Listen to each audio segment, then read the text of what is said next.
In the heart of the Middle East, tensions simmer, a cauldron of conflict waiting to boil over. Just 4 weeks ago, the attacks on Gaza in Israel marked a turning point in the region's stability.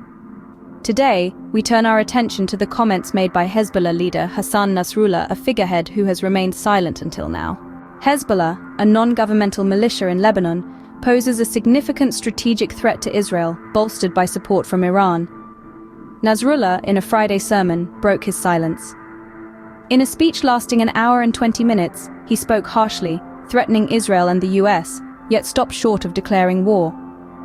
Instead, he subtly indicated that they had been engaged in the conflict since the October 7th attack on Hamas by Israel.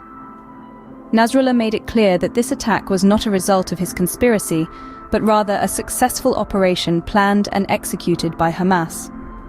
He congratulated Hamas, standing in solidarity with them against the backdrop of what he described as their inhumane imprisonment by Israel. Nasrallah outlined his two objectives in this conflict. First, he desires a cessation of war. Second, he aims to ensure the success of Hamas. The success of Hamas, in the context of their conflict with Israel, is their survival.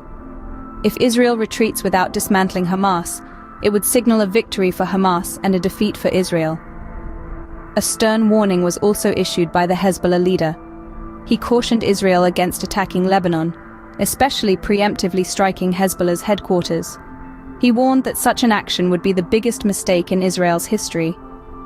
This threat is backed by Hezbollah's arsenal of millions of missiles and rockets, capable of decimating Israel's strategic locations.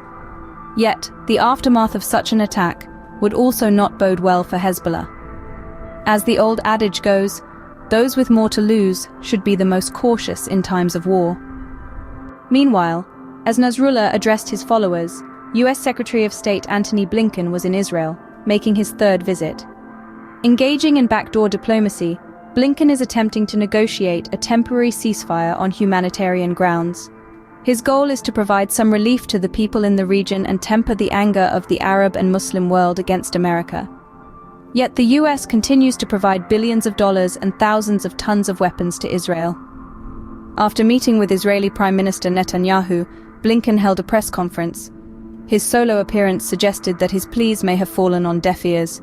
In summary, the situation in Gaza and Israel remains tense and uncertain. Hezbollah's leader has broken his silence, issuing threats and aligning himself with Hamas.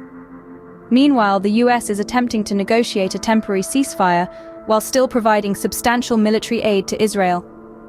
The future of this conflict remains unclear, a complex chess game played out on a global scale.